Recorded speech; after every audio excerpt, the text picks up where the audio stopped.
dodging. If Sarme plays aggressively off stage, you already know about Cannon's edge guarding potential. That having been said, Bryn and Ogrim, 2 axes, a lance, and a spear. Excellent combo weapons, excellent weapons to juggle and manipulate space. And look at Sarme and Sgrape, both of them getting manipulated. Yeah, absolutely. I do want to touch on, you talk about the Orion. I mean, you know, we get a lot of spear, we get a lot of axe, but this is EU. You are always going to have some lance. They love that weapon. The region just loves the weapon. It's been in their meta for a very long time. And oh my gosh, Marker and Rayzox just out here absolutely deleting stocks at the beginning of this game. That's good. Okay, whipping that, just easy sidelight neutral, then finds a sidelight neutral as well, and as soon as Sarme thought that they might have been safe, just gonna be eating a cider instead. Rayzox looking for that recovery, unsuccessful in finding it. Sarme, excellent whiff punish on Marker's behalf, able to find that D-Sig, and Sgrape cannot make it back onto the stage. Rayzox just doing exactly. Hey, whoa, what? Dara. No. Make them stop. Make them stop. They're cooking way too much right now. They were both on last stock? Yes! I didn't think that they were both on last stock. Finally, something being confirmed from blue team, but I mean, we talk about too little, too late. This is, I think, about the most, about as real as that statement gets right here, is they are continuing to put on the pressure, continuing to put on that damage. Sarme is gone.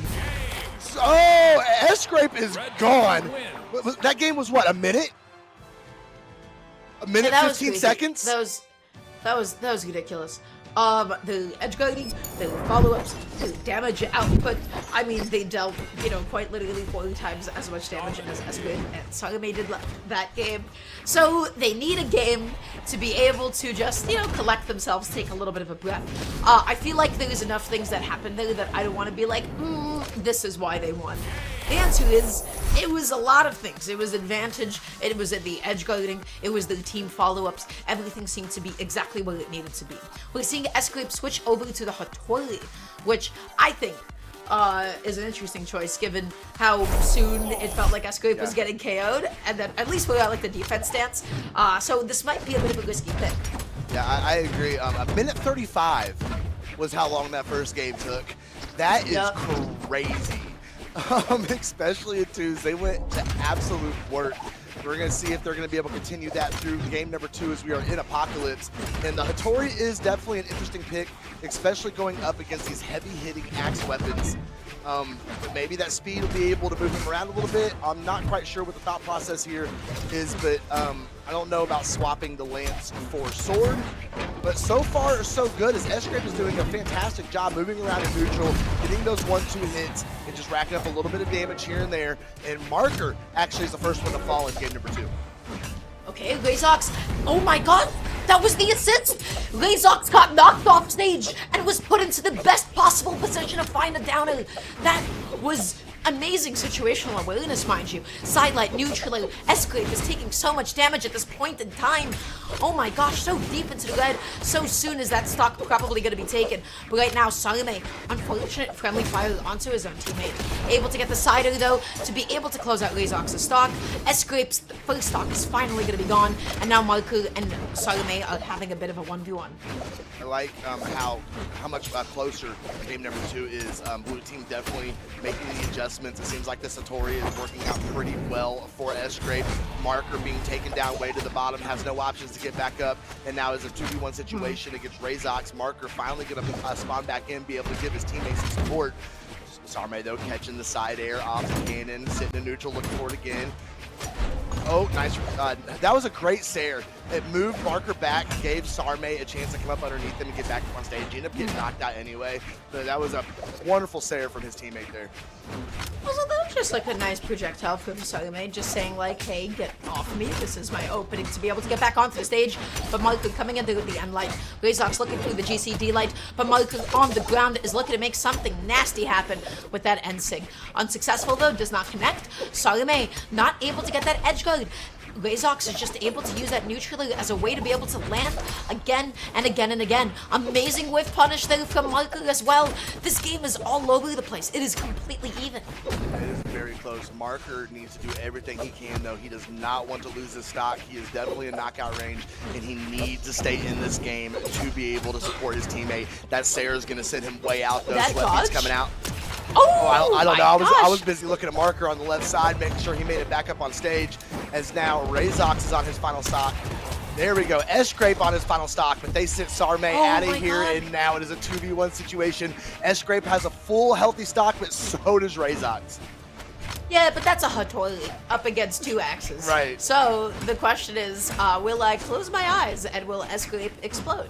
We'll go ahead and find out. But right now, you need to focus on getting Marker's stock away. You need non-committal hits. You can't go for a lot of things like side light and end light because those animations are so long-lasting. End light, D light, Sgrape is suffering at this point. Yeah, and Marker's doing a really good job sitting back, playing support to Rayzox, staying out of harm's way. Running, making sure he does not lose the stock. He will not engage. There we go. Marker weapon throw out. That weapon throw was going to hit. Oh no, that's unfortunate. Oh no. Oh, that's wait a not the sec. one who's supposed to lose the stock. Sgrape with a sider. Marker going to be off stage. Weapon toss. GC side light. Nice active hitbox. Marker can't make it back on. Sgrape makes the comeback. That's crazy. One mistake cost him the end of that game. It looked all but one 2v1 situation. You know, had a fresh stock. That's unfortunate. Nice gimp stock. Being able to get that off the Sarme there at the end. That was fantastic.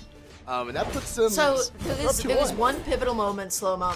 There was one moment that I wanted to point out where I was like, wait, that was such a crazy dodge. There was a perfect dodge that Sgrape had to avoid a potentially lethal Sider. It was like at the exact frame that Sider came out, did Sgrape's dodges come out. And this was still when it was the 2v2, and then Sgrape was able to land, Sgrape was able to get a couple of hits in, and then switching off from the spear to the sword I think was so important. It was the thing that I talked about before, where in a 2v1 setting, because of the fact that side light and end light are multi-hitting moves, they're quite reactable and easy to counter hit. Unless you catch both of your opponents stacked, if you hit one of them with a side light or an end light, the reality is you do leave yourself open to be punished by the teammate. Switching off to the sword gives you a lot less commitment. You're able to drift a lot with that sider. You're able to press a lot more side lights, neutral and downer. So you have a lot of these really, really quick pokes. And I gotta say that ground pound was ridiculous that Sgrape was able to pull off. That was an amazing comeback.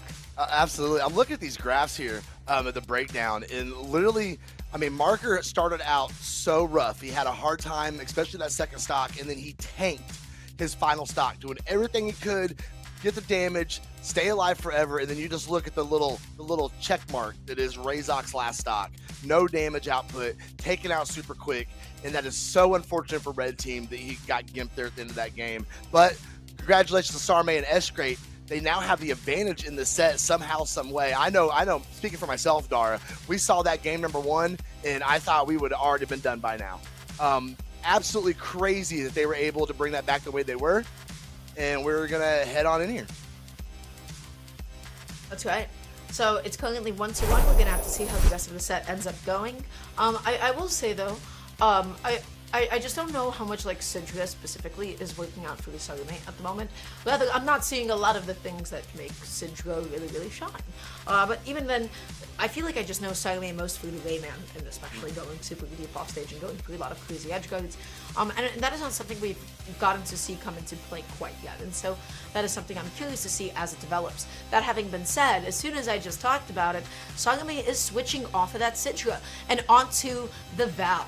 Onto the Val, I want to see the gauntlets. I love seeing Sarme on the gauntlets. Not only is he swapping to that Val, he is swapping to that level 100 Val. He has got some time on that legend. Definitely has to feel some sort of confidence when it comes to picking that legend. But this Sarme Sgrape team is very unique to what we've been seeing from Brawlhalla 2v2s here lately. This is some wild picks. Right now, Sgrape, okay, Sarme just quickly switching up, able to get the down, and Rayzox feeling pressured, feeling a little bit threatened off stage. anything can happen in this offstage, and that is the ground pound that we know and love Sarme for. Able to get that spike and light into the side as well. Rayzox put off stage, Ensig though to be able to come back on, but then Sgrape throwing out one of his own to be able to bring this into a lead. That was such a great option for the knockout. Gonna go ahead and hit that signature as well, but now he's in that now left Sarme in that 2v1 situation. They're not gonna put too much pressure off stage, just let him come back up. He lands with the Sair and able to thread his way right in between both red team players and put down some neutral attack, some light attacks of his own. Marker backing up, trying to stay out of the way. Fade away Sair, can't find a home. Reaching up with a neutral sig. Oh, they're looking a little panicky, Dara. Red team is not looking as focused as they were here in Gamer 1. We were seeing some random sigs being thrown out, a little desperation in their gameplay. So we'll just have to see how they're able to pick themselves back up after that kind of a start. At the moment though, sidelight, Marker, okay, dodging up, looking for the side. Rayzox off stage, sweating, gets the dodge back, but not in time. That's gonna be the second stop gone. Marker eating a side, gets put all the way off stage, and Sarme, okay, all right. The such a smart option. Such a smart option, taking that side sig up the wall. I expected him to go down. I think you expected him to go down. I'm sure everybody else on the map expected him to do that ground pound. And then throwing out that side sig, great option. Rayzox holding onto the side, Marker falling to his last stock. This is pretty even coming to the end of this here. That's right, and Sarme is the one that has the most amount of damage on the board at the moment. That being said, Sarme and Sgrape are definitely evening it up. Sarme committing like nothing else, going out there for the down air, makes it back on, looking for the D-light, dodges past the N-light. Rayzox controlling the ground, amazing D-light, side light neutrally. I can't believe it hit at that spacing. Marku now looking for that D-sig as Sarme goes down. Now, can the same thing happen? Can Sgrape clutch like he did last game? Or is Marku just gonna have an N-sig to his face to be able to clean it up? I was gonna say, surely it wasn't gonna happen again. Surely they wouldn't fumble it again, and they didn't. They were able to go ahead and confirm that game, taking the advantage. Going into game number 4, they are a 1 game away from finding their place in the top 8 elimination. There's a lot riding on this game, especially for Sarme and Sgrape. They need to push this. They need to push this to a game 5. This is elimination size. They are all trying to stay in this tournament. I did like the little breath of fresh air we got from Red Team last game. They did pull it together. It looked a little chaotic there towards the beginning, but they seemed to slow things down, be a little more calculated in their movements and their output, and were able to go ahead and pull that one together. Sarme, only 123 damage coming out those gauntlets. We definitely favored the sword in that situation. And here we go, right back into Apocalypse, and we're going to see if we are going to be blessed with a game number 5 in this very close set here. We broke off into 2 little 1v1s there for a second, and now we're back to playing 2s. Marku going to be catching them both stacked with that immediate double KO. That is exactly the way that you want to be able to open off the set. Rayzox and Marku are back. They're so back. Absolutely. That was a devastating way to start out this game if you are blue team. Being taken out in about 15 seconds there, but now we see the 2v1 pressure against Marker off stage. Gonna go down trying to find another dare, but Marker gets on top of him with a dare of his own. Recovery up, Sair off the stage, looking for it, staying out of the way of the dare. Marker fights his way back up on stage unarmed, but Sgrape right there to take him off that soft platform with a recovery up to the end of the stop. Sgrape looking for a way to be able to land, sweating, but neither member of their team is going to choose to capitalize on it at the moment. Rayzox is stock tanking and, relatively speaking, looking quite healthy. Sgrape, I love that coverage from both of them. The recovery, though, still not enough to be able to take it off the top. Nobody can KO Rayzox at the moment. No, he's looking a really... Never mind. See, we speak these things into existence, Dara. No. When I said it, I was right. I just want to make that abundantly clear. Okay. Sorry for misunderstanding. That's my bad. Yeah, that's right. That's all I wanted to emphasize. At the moment, though, Marku making it back on. Red team has incredible stage control. Both blue team members, they're looking a little bit uncomfortable. Marku is now struggling to land. Sarme down to last stock. And these follow-ups, they're so ready to convert off of each other. That is just amazing synergy that they have. Yeah, they decided to put the brakes on this this set here with the quickness, looking very, very good in game number 4. That's great. Getting a little damage output coming up off that soft platform though. There we go, 2v1 combo. Rayzox was just a little too hurt for that combo to work. The force sent him a little out of the range, but there we go. Rayzox stock being taken away, and this is super even actually in these final stocks. How did we get here? It's last stock apiece, but I gotta say that damage isn't looking so even at all. Case dodging up, Sgrape mashing down and out of disadvantage saved him. That was such a good awareness that Marku wanted to keep on pushing, and he was able to get a second reset life. Now, Marku holding onto the ground, looking for an end light, looking for a D-light, but you cannot ignore what is happening to Rayzox off the top of the stage. Sarme being aggressive. Sarme wants to get them off stage. Absolutely. It's coming. Oh, Rayzox is literally the healthiest on the map. Oh no. Sarme missed with the Sair. Rayzox coming back under with the recovery. Doable. Now we're in this is incredibly doable, but not when you have no weapon on hand. That's the combo, that's the follow-up. And that is Red Team taking the set. They brought it back. There was that glimmer of that one game from Sarme and Sgrape. Looked like they might be able to turn the tides a little bit. But Marker Rayzox got the job done, sending Sarme and Sgrape out of here and